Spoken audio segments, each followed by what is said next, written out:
Muy buenas tardes. Muchas gracias al doctor Francisco Ochoa y a la Academia Mexicana de Cirugía por su atenta invitación. Vamos a hablar sobre cáncer gástrico.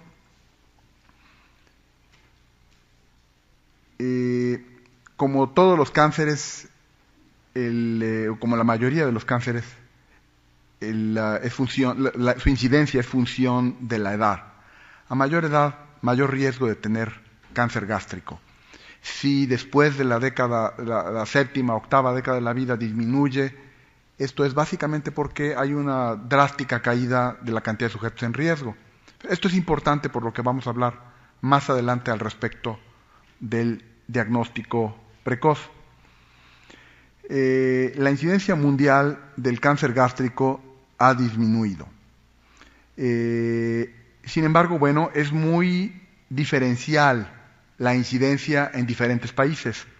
En algunos países asiáticos, particularmente el Japón, su incidencia en varones es superior a los 40 casos por 100.000 habitantes. En México se puede considerar que es una zona de moderada a baja incidencia. Estamos más o menos a este nivel, ¿verdad? En aproximadamente 6 casos por 100.000 habitantes. En México, durante mucho tiempo, el cáncer de estómago fue la segunda causa de muerte secundaria a cáncer. Esto ha bajado en México. Sin embargo, en todo el mundo, si tomamos las estadísticas globales, el cáncer gástrico sigue siendo la segunda causa asociada a muerte por cáncer, después del cáncer de pulmón. Sin embargo, en México ya cayó por debajo del cáncer de próstata en cuanto a incidencia, ¿verdad? Y también mortalidad. En cuanto al cáncer de mama, el cáncer de cérvix uterino y el cáncer de pulmón. Aunque esta información del Globocam, tengo la impresión de que está enmascarada, ¿verdad? Básicamente porque estos diagnósticos son por reporte histopatológico. De tal manera que muchos pacientes con cáncer de pulmón se hace el diagnóstico sin hacerse el diagnóstico histopatológico y por esa razón está subreportado, subregistrado.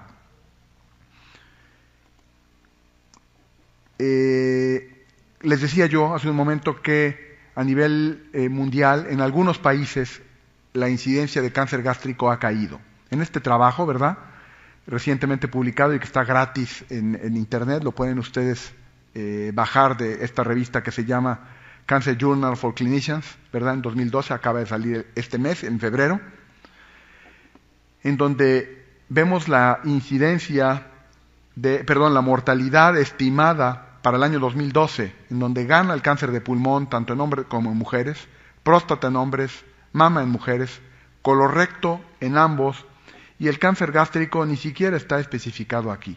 Aquí hay un truco, porque está el cáncer de esófago marcado en este sitio. Vamos a hablar más adelante del cáncer de la unión esofagogástrica, que es muy interesante, y yo quiero que ustedes estén muy al pendiente de lo que está ocurriendo desde el punto de vista epidemiológico en este sitio, que no es ni estómago ni esófago, sino todo lo contrario, la unión esofagogástrica, ¿verdad? Esta es la tendencia 2012 en mujeres para Estados Unidos en el cáncer gástrico. Es esta banda color naranja. Desde la década de los 30, el cáncer gástrico se ha ido claramente para abajo. Y en hombres ocurre, aunque la incidencia es mayor en Estados Unidos, la tendencia ha sido claramente a irse para abajo. De manera que para la primera década del siglo XXI está desestimado como una causa importante, por lo menos en Estados Unidos. Y esta es una gráfica que resalta la información al respecto del cáncer gástrico en diferentes países en los últimos 30 años, ¿verdad? Y en diferentes bases de datos, sobre todo europeas. Básicamente reflejan la información del primer mundo, donde hay buena información epidemiológica. Esta gráfica es un mapa del cáncer gástrico en el mundo. Las zonas en donde la incidencia es mayor están marcadas más intensamente, y las zonas de menos incidencia, ¿verdad?, con menor color. Vean ustedes cómo México se considera una zona de incidencia intermedia de cáncer gástrico. Esta es lamentablemente tenemos poca información, esta es una gráfica un poco vieja, sin embargo vemos cómo la tendencia en cuanto a la frecuencia, la tasa de mortalidad por 100.000 habitantes del cáncer gástrico se mantiene más o menos constante y en todo caso quizás se ha incrementado, probablemente como resultado de que ahora se registra de manera más eficiente el cáncer gástrico. Pero, sin embargo, la incidencia no solo es lo que importa.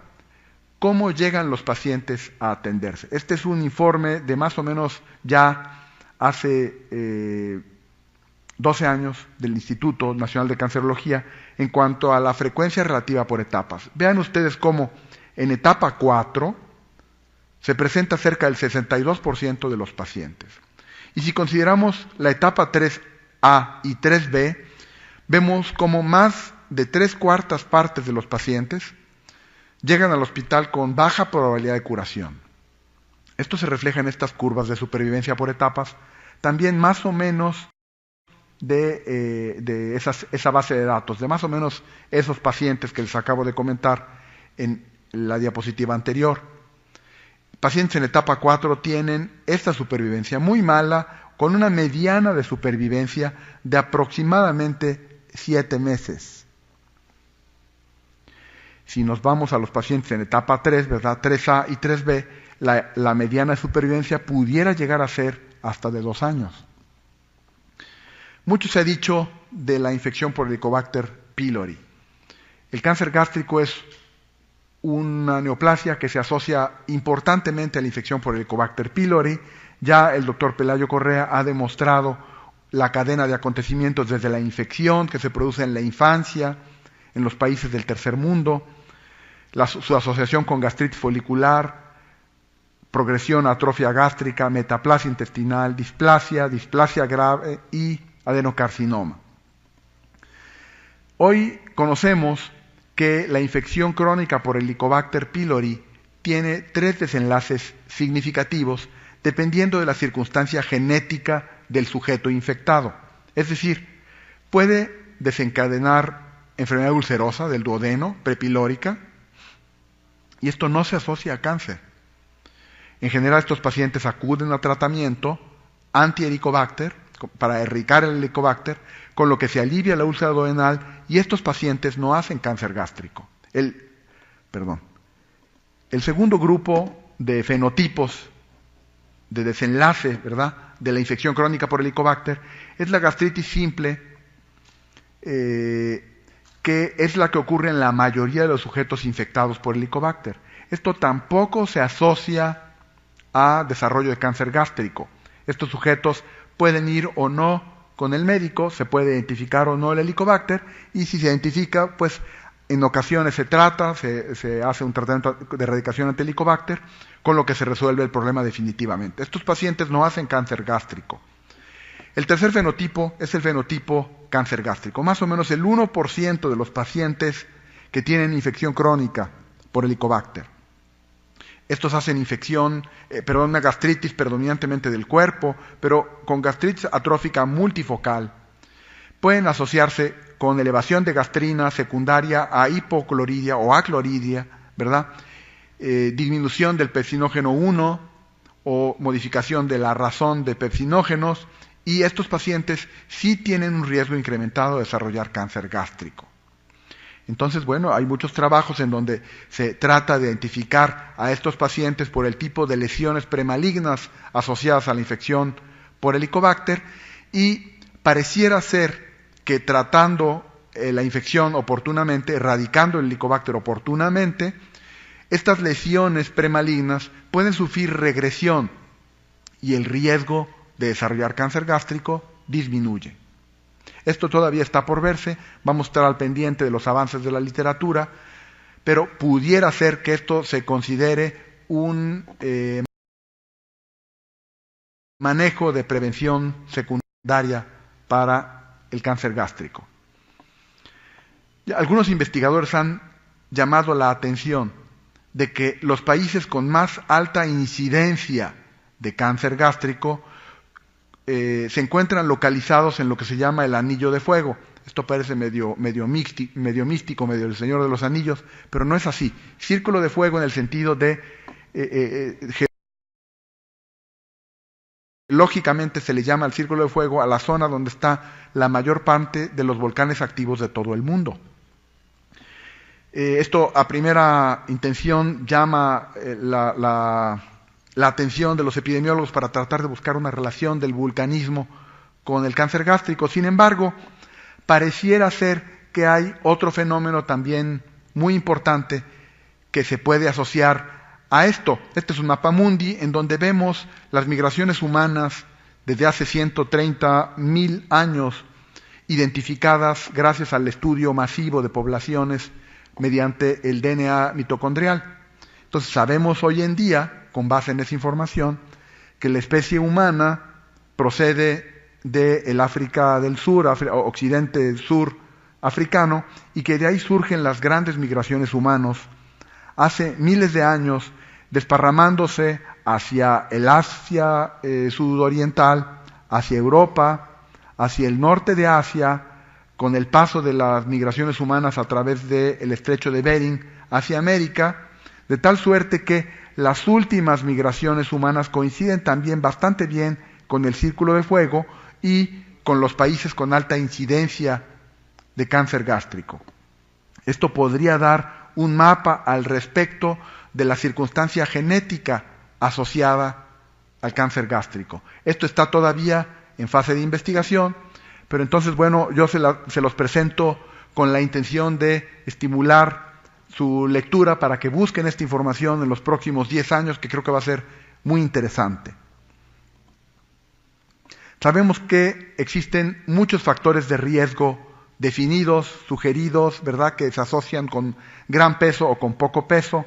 El consumo de chile, particularmente la capsaicina, ¿verdad?, lo que le da el sabor picante al chile, que sin embargo su asociación es pobre. Muchos autores dudan de esto, pero pareciera ser en algunos informes del pasado de México, en donde conforme aumenta el consumo de chile, aumenta el riesgo de desarrollar cáncer gástrico.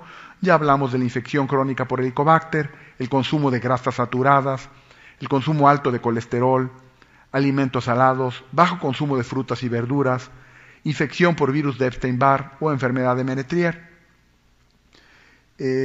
Sin embargo, no conocemos ningún factor de riesgo que se asocie con mucho peso a tener cáncer gástrico. Posiblemente el más pesado, el que da una asociación con más fuerza, ¿verdad?, con más peso, es la infección por Helicobacter pylori. Es importante hablar de la clasificación de Laurin para hablar de la clínica del cáncer gástrico. Ya desde los años 60 la doctora Laurin definió dos tipos de cáncer gástrico desde el punto de vista de su aspecto morfológico por microscopía de luz: el cáncer gástrico de tipo difuso y el cáncer gástrico de tipo intestinal. Sus diferencias son básicamente que el cáncer gástrico de tipo difuso, las células neoplásicas pierden su capacidad de adherirse unas a otras y de formar glándulas. Entonces presentan infiltración a través de la mucosa, de la submucosa, rompiendo diferentes capas para hacerse espacio e infiltrar de manera independiente al músculo, a la serosa. Y por eso se llama cáncer gástrico de tipo difuso. Por otro lado, el cáncer gástrico de tipo intestinal, las células neoplásicas no pierden esa capacidad para adherirse y para formar glándulas. Forman glándulas particularmente anormales, ¿verdad? Incluso pueden perder la diferenciación hasta formar remedos de glándulas, pero sin acabar de perder su asociación de unas con otras. Y por eso se llama tipo intestinal. Parece que es una glándula del intestino. Por otro lado, quiero yo llamar la atención al respecto de la epidemia mundial de obesidad y la epidemia nacional de obesidad, en donde, según los países asociados a la Organización Mundial de Comercio, ha definido los rankings de obesidad. Y yo no sé si, lamentablemente, decirlo orgullosamente, ¿verdad?, de manera un poco sarcástica, que ahora sí somos el segundo lugar mundial. Y tal vez pronto ganemos el primer lugar mundial en obesidad infantil. Vean ustedes cómo estamos por abajo solo de Estados Unidos. Estados Unidos es el número 1 de obesidad a nivel mundial, en cuanto a frecuencia de sobrepeso y de obesidad. México está en el segundo lugar. Esto lo menciono en esta plática que tiene que ver con cáncer gástrico, porque yo les prometí hace un rato hablar de un cáncer muy espectacular que está ocurriendo hoy en día. Tenemos una epidemia mundial del cáncer de unión esofagogástrica. La unión esofagogástrica se define como aquella región, es decir, hay varias definiciones dependiendo de quién las haga, si la hace el patólogo, si la hace el radiólogo, si la hace el cirujano, si la hace el endoscopista. Pero básicamente se define la unión esofagogástrica como una zona histológica y endoscópica en donde cambian los epitelios del epitelio plano, estratificado, no queratinizado, a un epitelio de tipo estómago, ¿verdad?, con mucosa, con glándulas, y básicamente 5 centímetros para abajo y 5 centímetros para arriba. Esta zona se encuentra muy afectada por una enfermedad que ustedes conocen muy bien, que se llama la enfermedad por reflujo gastroesofágico. Aquí es donde el ácido gástrico produce lesiones de diversos tipos, incluso produciendo metaplasia intestinal, que lleva por nombre el esófago de Barrett. Esta epidemia de obesidad se asocia con la epidemia de enfermedad por reflujo gastroesofágico, que a su vez se asocia a una epidemia de esófago de Barrett y que a su vez se asocia a una epidemia de carcinoma de la unión esofagogástrica, que es el cáncer número 1 del mundo en cuanto a la velocidad con la que se ha incrementado su incidencia en los países del primer mundo, donde existe información epidemiológica de calidad, que es básicamente en Europa del Norte, en Estados Unidos y Canadá. Les repito, el cáncer número 1 del mundo en cuanto a la velocidad con la que se está incrementando su incidencia año con año. Nosotros en México no tenemos información importante que discutir al respecto, pero es nuestra impresión en el Instituto Nacional de Cancerología en cuanto a que también estamos viendo cada vez más casos de carcinoma localizado a esta región. Es particularmente importante porque ocurre en sujetos más jóvenes y porque es un tumor de mayor agresividad, de tratamiento más costoso, ¿verdad?, que el cáncer gástrico localizado a las zonas distales del estómago. Ya el doctor Siewert ha definido con mucho detalle esto que ocurre. Incluso hay una clasificación que lleva su nombre, ¿verdad?, doctor Siewert, clasificación de Siewert, y que básicamente define el cáncer de la unión esofagogástrica en 3 tipos. El tipo 1, que es el que se asocia al esófago de Barrett, que ocurre desde 1 centímetro proximal a la unión de epitelios y hasta los 5 centímetros proximales a esa línea de epitelios. Esto es el Siewert 1. El Siewert 3, que es todo adenocarcinoma que nace desde los 2 centímetros por debajo de la unión de epitelios y hasta una circunferencia de 5 centímetros por abajo de esa unión de epitelios. Y entre estos dos estaría el tipo Siewert 2 o el adenocarcinoma del Cardias verdadero. Esto es importante porque desde el punto de vista clínico y epidemiológico se comportan diferente, e incluso histopatológico y probablemente también en cuanto a la biología molecular. Este es el cáncer que se está presentando entonces de manera epidémica en todo el mundo. Lo sabemos de cierto en los países del primer mundo, en donde hay información epidemiológica adecuada. Recientemente se han estado haciendo estudios de microarreglos para tratar de diferenciar los diferentes tipos de adenocarcinoma en el estómago, de carcinoma en el estómago. Pareciera ser que la clasificación de Laurin se asocia con expresión con sobreexpresión o con expresión anormal de diferentes tipos de genes.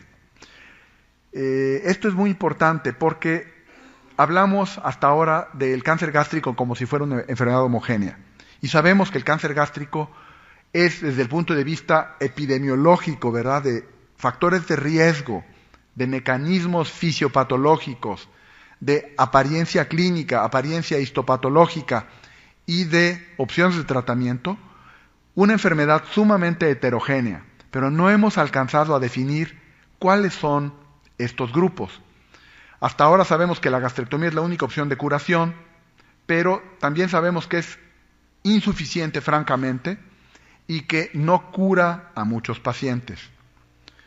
Con intención de definir un poco más a qué corresponde esta enfermedad, en el Memorial Sloan Kettering Cancer Center de Nueva York se está tratando de definir con mucho detalle a qué corresponden el cáncer gástrico en cuanto a diferentes tipos genéticos y clínicos de enfermedad. Ellos están proponiendo, esto no es para aprenderse, esto es operacional, está surgiendo la información y se va a modificar seguramente en los próximos años, en la próxima década. Ellos definen, están proponiendo, un tipo 1 que corresponde al cáncer gástrico proximal, que no es de tipo difuso. Recuerden la clasificación de Laurin. Como tipo 2, el tipo difuso, independientemente de en qué parte del estómago esté. Y el tipo 3, que es el cáncer gástrico distal, no difuso, es decir, distal de tipo intestinal, que es el cáncer endémico que conocemos ya desde hace más de 100 años, ¿verdad?, que ocurre sobre todo en la parte distal del estómago, que ocurre en personas de edad avanzada, que es de mejor pronóstico, que usualmente se puede tratar con una gastrectomía subtotal y en general los pacientes tienen una supervivencia más larga. Para que entiendan ustedes un poco más la semejanza que tiene el cáncer gástrico independientemente de estos subtipos, hablemos de que pareciera ser que el cáncer corresponde a una clona, a una célula, ¿verdad?, que por alguna razón acumula anormalidades genéticas durante la vida del sujeto, a tal grado que se convierte en una neoplasia, que brinca los mecanismos de control desde el punto de vista inmunológico que tiene el sujeto y adquiere la capacidad de sobrevivir y de dar una descendencia con estas capacidades anormales, que inicialmente tiene principalmente secreción de proteasas y la capacidad de diapédesis, como un leucocito de meterse caminando entre los tejidos, además de tener un crecimiento anormal, ¿verdad? Todos los mecanismos de darle la vuelta a la apoptosis, ¿verdad?, y tener una reproducción anormal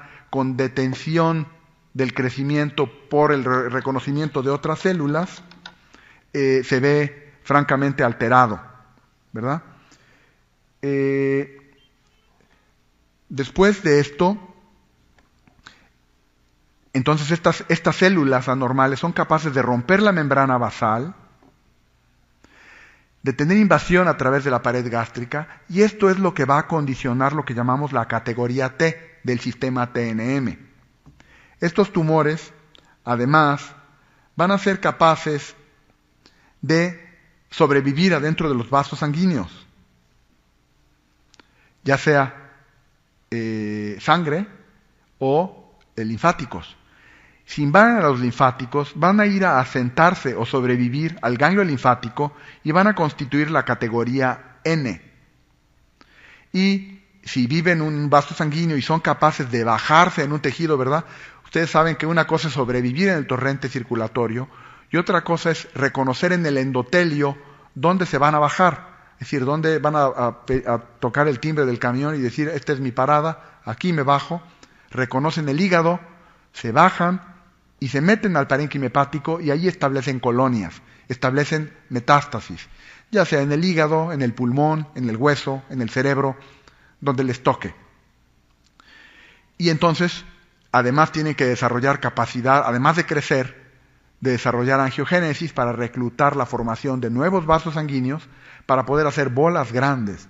Porque si un tumor hace bola grande pero no tiene capacidad de reclutar nuevos vasos sanguíneos, pues está limitado a unos cuantos milímetros, no tiene futuro esa colonia.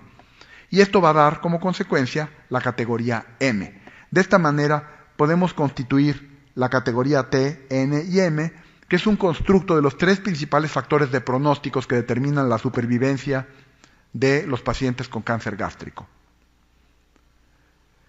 Por otro lado, después de muchos años, cerca de 100 años, de que la cirugía, tal vez 90, fue el único tratamiento reconocido como útil en pacientes con cáncer gástrico, en las últimas 2 décadas han salido toda una serie de tratamientos adyuvantes o coadyuvantes a la cirugía que han dado cierto grado de éxito para controlar la enfermedad. Y hoy en día tenemos el concepto de quimioterapia perioperatoria, ¿verdad? Con un esquema triple, es decir, se da quimioterapia antes de la cirugía, después el paciente se opera y después se sigue dando quimioterapia. Y hoy en día es el tratamiento estándar en Inglaterra. Un concepto similar tienen en Francia, ¿verdad? Pero ahora con un esquema de quimioterapia más sencillo, en donde quitan la E de topócido. Y pareciera ser que es el tratamiento estándar hoy en Francia. Esto es muy reciente. En Estados Unidos, como hay una dominancia de cirujanos, entonces los estudios de investigación se han enfocado a los tratamientos postoperatorios. Primero llega el paciente con el cirujano, que es el que parte el pastel, ¿verdad? Opera al paciente y entonces lo entrega al oncólogo médico o al quimioterapeuta. Y entonces ellos han diseñado un tratamiento de quimio-radioterapia adyuvante, postoperatoria, que hoy es el tratamiento estándar en Estados Unidos y probablemente en México. No obstante, la gran falta que hay de equipos de radioterapia, y por eso en algunos centros se está utilizando la quimioterapia perioperatoria como en Inglaterra, porque no se necesita el equipo de radioterapia. Ya veremos algunas diferencias que hay al respecto de esto. En el Japón, también donde los cirujanos tienen un papel preponderante, se ha obviado la radioterapia y se usa la quimioterapia oral con un esquema que se llama S1. Hoy en día es el tratamiento estándar en Japón. La cirugía seguida de quimioterapia oral son tabletitas muy cómodas, ¿verdad?, que el paciente toma en su casa, en lugar de ir al hospital a recibir la quimioterapia por la vena. Y otros tratamientos experimentales, como por ejemplo la quimio-radioterapia de inducción, que no es estándar en Estados Unidos y en ningún lado, pero se está intentando con mucho éxito. Antes de hablar un poco más de eso, quisiera recordarles un poco al respecto de lo que mencionábamos como la clasificación T, es decir, la invasión del tumor primario a través de la pared del estómago. Conforme va avanzando el tumor, aumenta el riesgo de que tenga ganglio linfático positivo. Todo esto antes de que el tumor dé metástasis a distancia. Entonces, cuando invade la primera parte de la mucosa sin romper la membrana basal, el riesgo es menor al 5%. Cuando invade la submucosa, de manera global, el riesgo de metástasis a ganglio linfático es del 20%. Esto es importante porque si un paciente tiene metástasis a ganglio linfático y el cirujano va y quita el tumor, el riesgo de que después de unos meses o unos años el tumor regrese, ahora con más fuerza y con mayor diseminación, es muy alto. Entonces así se diseña el tratamiento. Cuando la invasión del tumor es hasta la muscular, ya el riesgo de metástasis a ganglio linfático es del 40%, cuando la invasión es a la subserosa es del 70%, y cuando rompe la serosa es casi seguro, el 90% de riesgo de recurrencia en algún momento. Esto es importante porque vamos a definir el mejor tratamiento para cada paciente como un traje a la medida, dependiendo de la invasión a través de la pared. Y para esto quiero regresarles ahora a esta foto microscópica de la mucosa y la submucosa del estómago. Si el tumor está localizado a la mucosa, se considera intramucoso y el riesgo de metástasis ya dijimos que es inferior al 3%. al 5%. Si la invasión es a la submucosa, dependiendo si es al tercio superficial, al tercio medio o al tercio profundo de la submucosa, el riesgo se duplica y se triplica, del 11 al 16 al 29%. Y de allí, si rompe la muscular, se incrementa mucho más, como ya hace un momento vimos. Esto es importante desde el punto de vista clínico para identificar las lesiones. El paciente, tiene pocas opciones. Ahorita regreso por acá. No está. Perdónenme.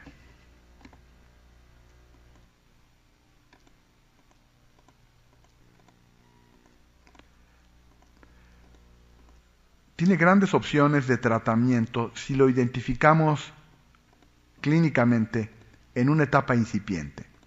El cáncer gástrico usualmente nos da opciones si lo identificamos a este nivel.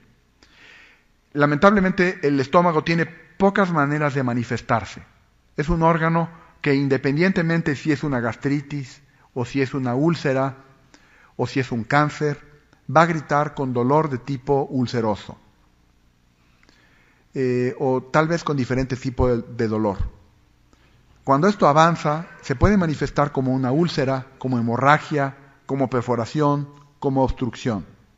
Pero nosotros queremos detectar el cáncer gástrico en etapas incipientes, cuando estamos probablemente en etapa ulcerosa. Va a ser difícil en México que encontremos el cáncer gástrico en estas etapas, cuando ni siquiera hay una úlcera. Esto se logra en países como el Japón o como en Costa Rica, ¿verdad? En Corea.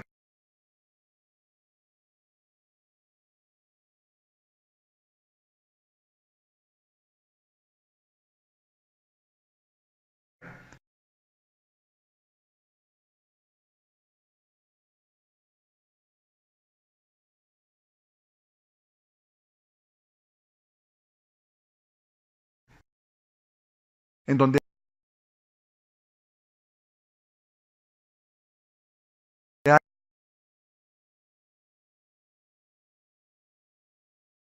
hay protocolos de detección precoz con endoscopías a toda la población.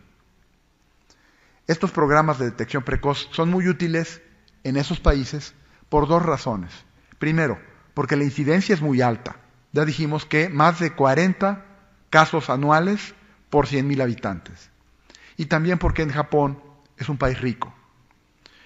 En México sería en un sentido de costo-beneficio, imposible hacer un estudio de detección precoz de cáncer gástrico con endoscopía, porque el cáncer gástrico no es tan común y porque no es un país rico.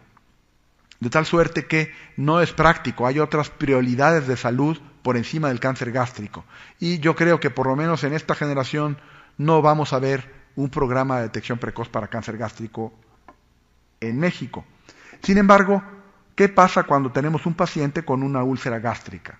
Cuando tenemos un paciente con una úlcera gástrica, ese paciente debe considerarse cáncer hasta que el patólogo haya demostrado lo contrario. El tratamiento con omeprazol es un tratamiento que puede enmascarar una úlcera gástrica, que puede curar una úlcera gástrica maligna, como para recidivar después de unos meses que se inició el tratamiento. Muchos pacientes con cáncer gástrico tienen historia de haber ido a atenderse con 1, 2, 3 médicos y igual número de tratamientos, hasta que eventualmente se define que lo que tenía este paciente no era gastritis, sino un cáncer gástrico. Entonces, de ninguna manera estoy yo sugiriendo que todos los pacientes con enfermedad ácido péptica, con síntomas pépticos, vayan a ir a dar a una endoscopía. No, pero tenemos que tener presente que puede ser un cáncer gástrico. La detección precoz es fundamental. La clínica es fundamental. Contamos con la serie esófago-gastrodenal. Lamentablemente en México tenemos poca experiencia, como voy a hablar en un momento, con la serie gastrodenal con doble contraste. Se necesita un radiólogo que sepa hacerlo y que sepa interpretarlo. Y esto no es fácil. Además, la endoscopía, cuando la lesión es muy pequeña, cuando la lesión es superficial, puede pasar desapercibido si el endoscopista no tiene un entrenamiento especial. Además, el endoscopista debe saber dónde tomar la biopsia y el patólogo debe saber cómo interpretarla. Ya cuando hacemos tomografía es porque tenemos un cáncer gástrico bien definido y estamos etapificándolo, clasificándolo, para definir el mejor tratamiento. El diagnóstico, ya cuando tenemos un gran índice de sospecha, es endoscópico. El endoscopista nos va a tomar biopsias, nos va a decir el tamaño de la lesión, como esta que abarca prácticamente la mitad del estómago y tiene un crecimiento en herradura, ¿verdad? Dejando pocas zonas sanas. Nos va a decir si hay obstrucción, si hay perforación, hemorragia y la clasificación de Borman. Estos son ejemplos de la serie gastroanal de doble contraste. Esta es la vista anteroposterior usual, ¿verdad? En donde el paciente se tomó el contraste primero y luego toma una tableta de Alka-Seltzer o algo similar como para llenar de aire el estómago y pintar el doble contraste. Si el radiólogo no está bien entrenado, bueno, pues la reporta como un estudio normal. Este radiólogo japonés, muy sagaz, vio algo por aquí y pues paró de cabeza al paciente, casi lo colgó del techo y volteó la mesa hacia un ladito, giró el rayo de tal manera que identificó una úlcera de un par de centímetros y este paciente se diagnosticó con un cáncer gástrico incipiente en el Japón. Este es otro ejemplo. Vean una serie gastroanal normal. Si no estuviera la flecha, no me dirían que ahí hay algo, ¿verdad? Igualmente el radiólogo volteó de cabeza al paciente, giró la máquina de una manera para que esta lesión quedara totalmente tangencial e hizo el diagnóstico de un cáncer gástrico incipiente, exofítico, ¿verdad? Que crece como un pólipo hacia la luz del estómago. Por otro lado, es importante que ustedes ubiquen que el 90% de los pacientes con cáncer gástrico tienen lesiones esporádicas, es decir, que no tienen agregación familiar. Cerca del 10% de los pacientes tienen agregación familiar. Entonces es común y cada vez más común, sobre todo si a la hora de hacer la historia clínica nosotros nos tomamos la molestia de fijarnos qué es lo que está pasando. Cuando hay agregación familiar, cerca del 40% de los pacientes tienen mutación del gen CDH1, que se identificó en sujetos maoris de Nueva Zelanda, ¿verdad? Que es una zona con alta incidencia de cáncer gástrico y que pareciera ser que son mutaciones que ocurren con mucha frecuencia en pacientes que tienen cáncer gástrico de tipo de agregación familiar, con agregación en uno o dos miembros de la familia y en sujetos jóvenes. Bueno, estamos en la carrera para identificar la prueba mágica de laboratorio que nos ayude a hacer el diagnóstico precoz, así como en el cáncer de próstata, ¿verdad? Una prueba de sangre, el antígeno prostático específico, que nos habla con un alto grado de certeza si ese paciente tiene probabilidad de tener o no cáncer de próstata. En el cáncer gástrico no hay todavía. Entonces, tenemos que confiar en la radiología digital de doble contraste o la endoscopía convencional o de magnificación, cromoendoscopía o otros tratamientos experimentales. Yo les sugiero la información de las guías japonesas para el tratamiento del cáncer gástrico, en su versión 2010, que esto también es gratis en Internet, en donde ellos definen la clasificación macroscópica para el cáncer gástrico incipiente. Puede parecer como una lesión protruida o como una lesión plana que tiene cierto grado de protrusión o de excavación, es el 2A, 2B o 2C, y el tipo 3, que es una lesión excavada, usualmente ulcerada. Estas lesiones tienen alta probabilidad de curarse con una resección endoscópica de la mucosa. Estas lesiones requieren gastrectomía porque hablan de invasión a la muscular. El endoscopista, al mirar la lesión, o el radiólogo, al mirar la lesión, ya nos puede dar una idea de qué subtipo de cáncer gástrico incipiente estamos hablando. Esto es muy importante porque algunos pacientes, lamentablemente muy pocos en México, tal vez menos del 3%, puedan curarse con procedimientos endoscópicos. Es decir, bueno, primero que nada tenemos que asumir si el paciente tiene riesgo de tener metástasis. Si tiene metástasis, tenemos que atenderlo con quimioterapia o radioterapia, cirugía paliativa o diferentes tratamientos de medicina paliativa, algunos experimentales. Si la lesión por endoscopía es T1, solamente invade la mucosa, tenemos que decidir el grado de riesgo de invasión al ganglio linfático. Si este es 0 y el paciente tiene la invasión localizada a la a la mucosa, entonces este paciente debe someterse a biopsias para ver si la lesión es diferenciada y si es pequeñita y si no está ulcerada, puede someterse a resección endoscópica de la mucosa. Algunos endoscopistas en México hacen este procedimiento que nació en Japón y el paciente puede curarse conservando su estómago y conservando su calidad de vida perfecta, comiendo mole, echándose sus tequilitas cuando guste sin ningún problema. En cambio, si el paciente no tiene criterios para un manejo conservador, debe someterse a gastrectomía con linfadenectomía de 1. Si la lesión invadió hasta la submucosa o si es una lesión que tiene más de 1,5 centímetros de tamaño, probablemente es un paciente que además deba someterse a lo que se llama linfadenectomía de 1+, de 1 más.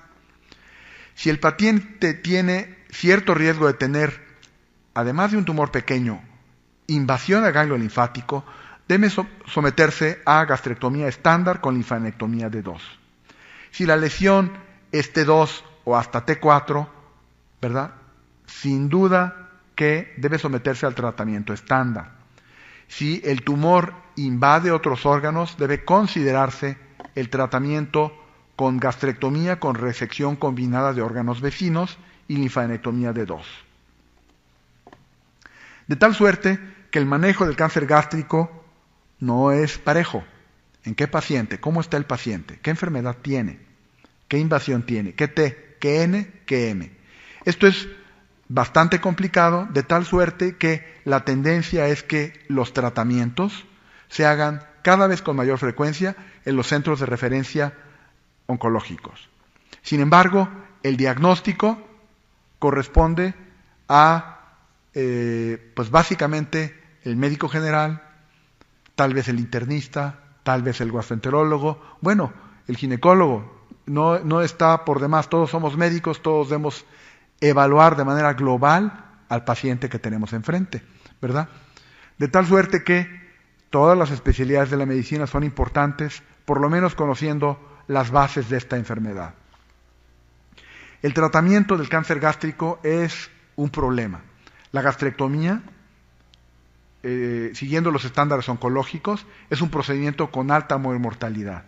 Y de tal suerte que en instituciones de referencia existe toda la tecnología como para que estos tratamientos se lleven a cabo con seguridad, con todos los estándares oncológicos, como para que el paciente pueda sobrevivirlos por un lado y por otro lado que tenga las mejores probabilidades de éxito a largo plazo. Uno de ellos es la analgesia epidural intraoperatoria, que por un lado va a reducir la respuesta metabólica al trauma producido por el trauma quirúrgico y por otro lado hace que el evento postoperatorio sea mucho más amable con el paciente. Esto ha demostrado reducir muchísimos fenómenos adversos para el paciente que se va a operar. Entrando a aspectos más técnicos, quisiera yo mencionarles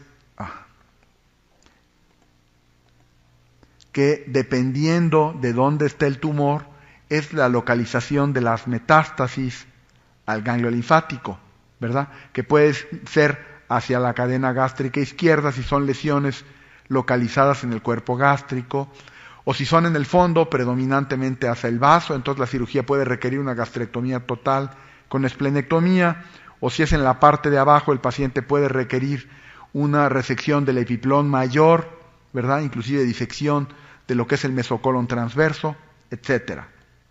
Entonces, se requiere de cierta experiencia para decidir desde el punto de vista quirúrgico qué es lo que se debe resecar. En el Japón se han diseñado diferentes tipos de linfadenectomía. Este es el estómago, claro, es un dibujo un poco artístico, en donde se definen los 3 niveles de ganglios linfáticos. Primero los perigástricos, que son los que rodean claramente al estómago. El segundo nivel son aquellos que siguen las arterias principales del estómago, la arteria gástrica izquierda, la arteria esplénica y la arteria hepática, con su arteria gástrica derecha acá y los vasos cortos por acá. Y el tercer nivel, que serían los ganglios linfáticos paraórticos. En general, cuando hay invasión a los ganglios linfáticos del segundo nivel, una cirugía que quite el estómago, el primer nivel y el segundo nivel, puede tener cierta posibilidad de controlar la enfermedad. Cuando hay metástasis al tercer nivel, a los ganglios linfáticos paraórticos, el cirujano probablemente no pueda curar la enfermedad. Y bueno, este es un esquema de lo mismo, dependiendo de la localización del tumor dentro del estómago, es la diseminación predominante, que acaba por ser a los ganglios del tronco celíaco y por último a los ganglios linfáticos paraórticos y por último a la circulación sistémica. La linfadenectomía de 2 implicaría este sitio y la linfadenectomía de 3 en este sitio. Sin embargo, la linfadenectomía de 3 ha caído ya en desuso, está cayendo en desuso. Voy a apresurarme un poco. Esto es como quedaría el retroperitoneo de un paciente sometido a una gastrectomía subtotal. Este es el esófago, el muñón del estómago está aquí arriba, ¿verdad? Pero así es como queda el pilar derecho y el pilar izquierdo del diafragma. Este es el mediastino, este es el lóbulo cuadrado del hígado, este es el páncreas, el muñón duodenal ya cortado, la vena porta, este es el tronco celíaco, aquí está la arteria hepática y la arteria esplénica, el muñón de la gástrica izquierda. Vean aquí el colédoco, la arteria gastroduodenal, ¿verdad? Y la arteria hepática que se mete al hígado aquí. Básicamente así es como se ve. Es un procedimiento que no es para cirujanos privilegiados, pero se requiere de cierto entrenamiento para poder hacerla bien y con seguridad para el paciente. Hay estudios controlados por sorteo que definen la utilidad de esta cirugía en pacientes con cáncer gástrico. Hay mucha controversia, pero pareciera ser que la linfadenectomía de 3 no tiene lugar. Lo más que debemos hacer es linfadenectomía de 2. Esta es una serie mexicana del Instituto Nacional de Cancerología, publicada por nosotros ya hace cerca de 10 años, en donde pretendemos sugerir que la linfadenectomía de 2 es mejor cuando se hacen resecciones con intento curativo. Cuando se hacen resecciones paliativas no hay mayor importancia. Y este es el análisis multivariado de esas gastrectomías, en donde tratamos de sugerir que la linfadenectomía de 2 no es una limitante de la morbilidad, sino quitar el vaso y quitar un segmento de páncreas. Por tanto, hoy en día hay un acuerdo general que no se debe quitar el vaso ni el páncreas cuando se hace esta gastrectomía. Y por otro lado, también este es un análisis multivariado para ver los determinantes de la supervivencia, en donde lógicamente la etapa T, la etapa N, el tipo de gastrectomía y resecar los ganglios del segundo nivel son determinantes favorables para el pronóstico de los pacientes mexicanos. Entonces, esto se debe hacer. ¿Qué ha pasado con la morbilidad operatoria por gastrectomía en los últimos años en el instituto? Este es del 87 al 92, del 93 al 98 y del 99 al 2005. Nuestra morbilidad operatoria, nuestra mortalidad operatoria ha caído por abajo del 2%, ¿verdad? Sin embargo, grado 0 quiere decir que el paciente no se complica. Cada vez no se complican menos pacientes cada vez. Grado 1 quiere decir una morbilidad que se puede controlar sin mayor problema. Cada vez tenemos más pacientes cuya morbilidad se controla sin mayor problema. Grado 2 quiere decir morbilidad operatoria que requiere de alguna maniobra mayor, reoperación, drenaje, terapia intensiva, etc. Y morbilidad grado 3 quiere decir que el paciente se complica y se muere. Entonces, esto ha mejorado mucho en cancerología. La linfadenectomía de 2 es importante porque mejora la cosecha ganglionar, ¿verdad? Hace que se pueda clasificar adecuadamente al paciente. Necesitamos 15 ganglios linfáticos para poder contarlos y saber qué pronóstico tiene y saber si le tenemos que dar quimioterapia y radioterapia o no. Además, la linfadenectomía de 2 logra un mejor control local. Hay ventajas en la supervivencia en ciertas etapas, pero esto no lo sabemos cuando estamos operando al paciente, lo sabemos hasta después. Son procedimientos de elección que sin embargo requieren una curva de aprendizaje.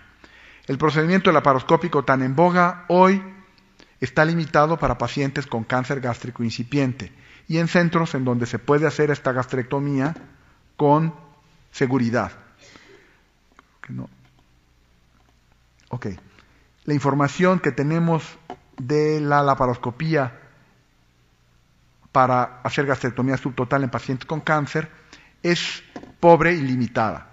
En cuanto a los desenlaces oncológicos, es decir, que controle mejor la enfermedad o que se curen más los pacientes, no hay ningún trabajo que haya demostrado ventajas. Entonces, hoy por hoy se puede decir que la gastrectomía laparoscópica es un lujo que no ha demostrado ventajas. Probablemente la recuperación postoperatoria sea mejor, pero lo que nos interesa cuando compramos un coche es que camine y que no nos deje, ¿verdad? Ya si está bonito, si la pintura es a prueba de rayones y todo esto, son detalles secundarios. Así es la cirugía oncológica. Lo que nos importa es lo primero. Si hay otros desenlaces secundarios que sean muy relevantes, por supuesto que nos importa que al paciente no le duela la cirugía. Parece ser que duele menos la laparoscopía. Pero si hacer una laparoscopía que cuesta el doble o el triple en países como México, en donde los insumos son importados, cuando la diferencia se puede cambiar por un bloqueo peridural para el control de dolor postoperatorio o por una ampolleta de morfina cada día que no cuesta cientos de miles de pesos, parece que las ventajas de la laparoscopía se desvanecen. Es importante hablar de los centros con gran volumen de trabajo. Esto está reconocido como un importante factor de pronóstico en el tratamiento de pacientes con cáncer de estómago y de unión esofágo-gástrica, impactando no solo en los desenlaces oncológicos clásicos como la supervivencia o curación de la enfermedad o la mortalidad operatoria, sino además la calidad de vida de los pacientes.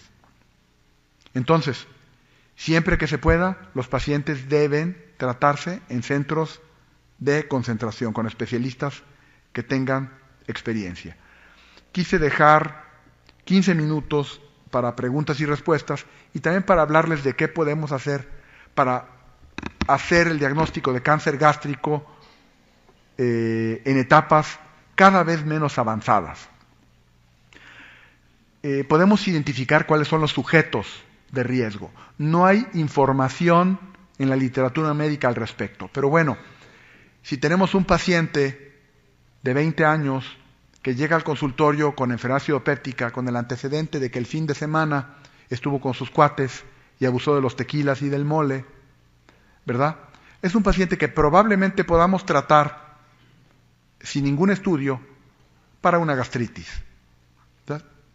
Y bueno, vigilamos al paciente a las 2 semanas, al mes, y ya, no tendremos que hacer nada. En el otro extremo está aquel paciente, tal vez de 50, 60, 70 años, que nunca había tenido enfermedad acidopéptica y que tiene una vida ordenada y que a lo mejor empezó a perder peso, que ya rascándole tuvo una melenita hace 2 semanas y ahora viene con nosotros porque tiene enfermedad acidopéptica.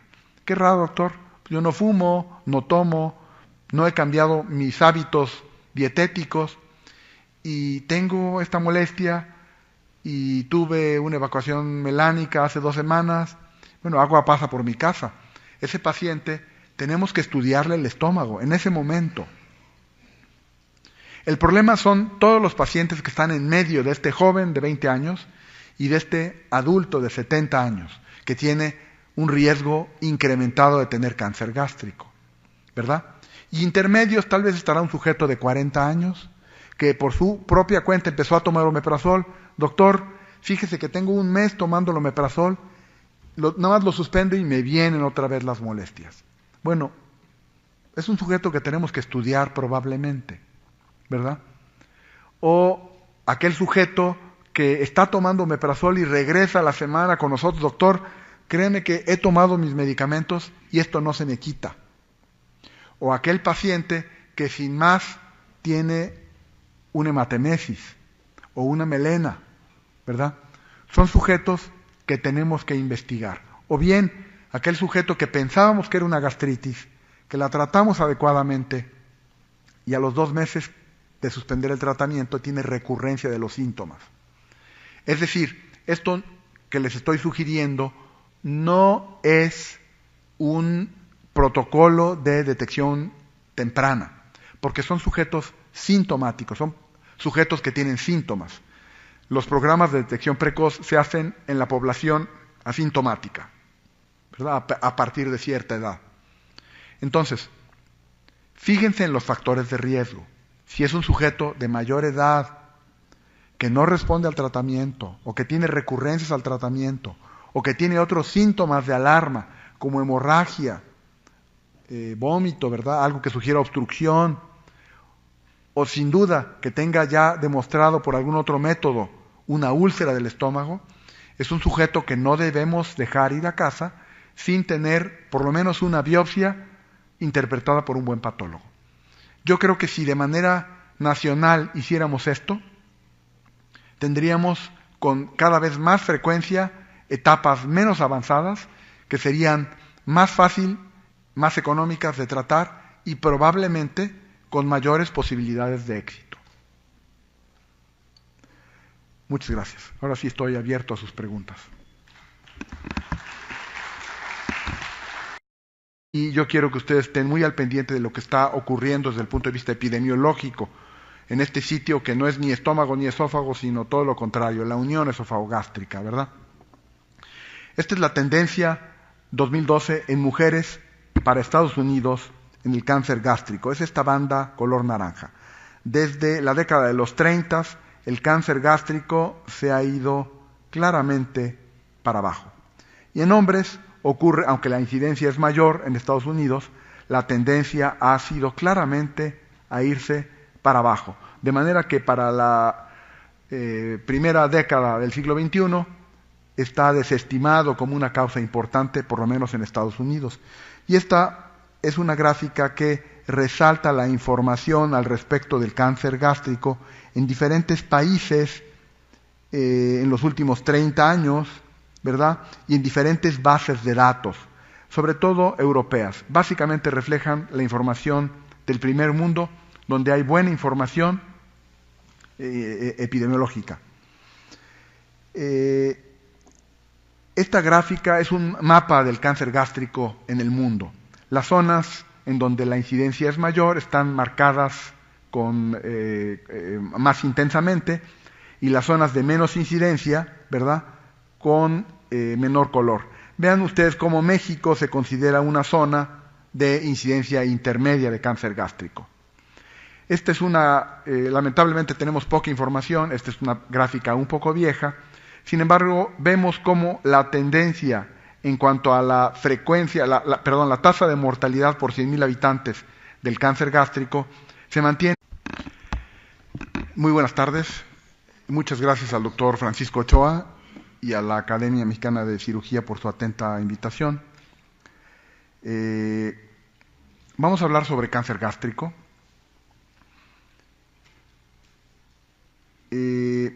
Como todos los cánceres, como la mayoría de los cánceres, su incidencia es función de la edad.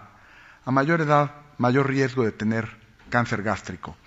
Si después de la séptima, octava década de la vida disminuye, esto es básicamente porque hay una drástica caída de la cantidad de sujetos en riesgo. Esto es importante por lo que vamos a hablar más adelante al respecto del diagnóstico precoz. La incidencia mundial del cáncer gástrico ha disminuido. Sin embargo, bueno, es muy diferencial la incidencia en diferentes países. En algunos países asiáticos, particularmente el Japón, su incidencia en varones es superior a los 40 casos por 10.000 habitantes, 100.000 habitantes. En México se puede considerar que es una zona de moderada a baja incidencia. Estamos más o menos a este nivel, ¿verdad? En aproximadamente 5, 6 casos por 100.000 habitantes. En México, durante mucho tiempo, el cáncer de estómago fue la segunda causa de muerte secundaria a cáncer. Esto ha bajado en México. Sin embargo, en todo el mundo, si tomamos las estadísticas globales, el cáncer gástrico sigue siendo la segunda causa asociada a muerte por cáncer, después del cáncer de pulmón. Sin embargo, en México ya cayó por debajo del cáncer de próstata en cuanto a incidencia, ¿verdad? Y también mortalidad. En cuanto al cáncer de mama, el cáncer de cérvix uterino y el cáncer de pulmón, aunque esta información del Globocam tengo la impresión de que está enmascarada, ¿verdad? Básicamente porque estos diagnósticos son por reporte histopatológico, de tal manera que muchos pacientes con cáncer de pulmón se hace el diagnóstico sin hacerse el diagnóstico histopatológico y por esa razón está subreportado, subregistrado.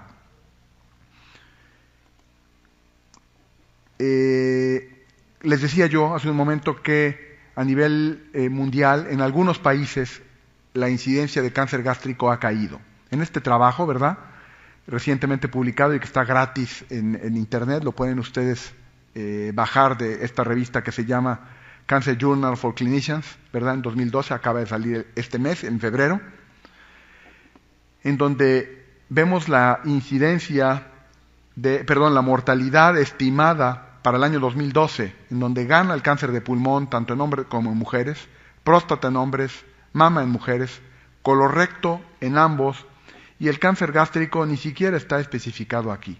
Aquí hay un truco, porque está el cáncer de esófago marcado en este sitio. Vamos a hablar más adelante del cáncer de la unión esofagogástrica, que es muy interesante y más o menos constante. Y en todo caso, quizás se ha incrementado, probablemente como resultado de que ahora se registra de manera más eficiente el cáncer gástrico. Pero, sin embargo, la incidencia no solo es lo que importa.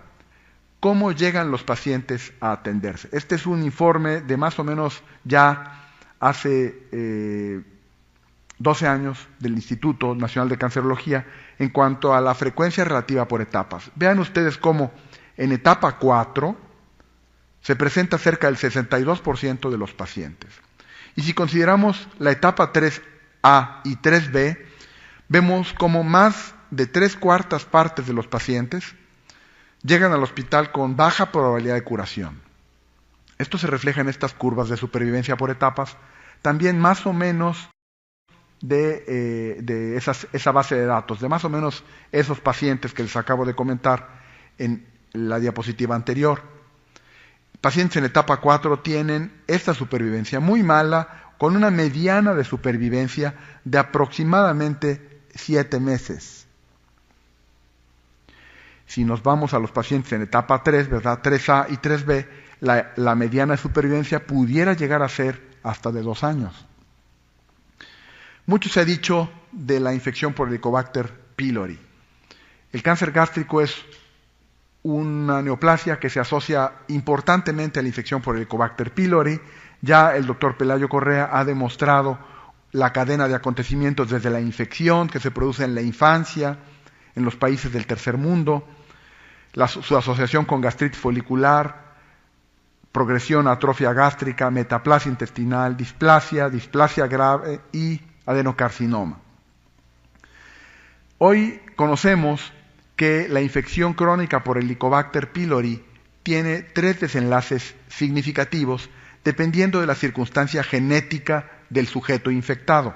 Es decir, puede desencadenar enfermedad ulcerosa del duodeno, prepilórica, y esto no se asocia a cáncer. En general, estos pacientes acuden a tratamiento anti-Helicobacter para erradicar el Helicobacter, con lo que se alivia la úlcera duodenal y estos pacientes no hacen cáncer gástrico. El segundo grupo de fenotipos de desenlace, ¿verdad?, de la infección crónica por Helicobacter es la gastritis simple, que es la que ocurre en la mayoría de los sujetos infectados por Helicobacter. Esto tampoco se asocia a desarrollo de cáncer gástrico. Estos sujetos pueden ir o no con el médico, se puede identificar o no el Helicobacter, y si se identifica, pues en ocasiones se trata, se hace un tratamiento de erradicación ante Helicobacter, con lo que se resuelve el problema definitivamente. Estos pacientes no hacen cáncer gástrico. El tercer fenotipo es el fenotipo cáncer gástrico. Más o menos el 1% de los pacientes que tienen infección crónica por Helicobacter. Estos hacen una gastritis predominantemente del cuerpo, pero con gastritis atrófica multifocal. Pueden asociarse con elevación de gastrina secundaria a hipocloridia o acloridia, ¿verdad? Disminución del pepsinógeno 1 o modificación de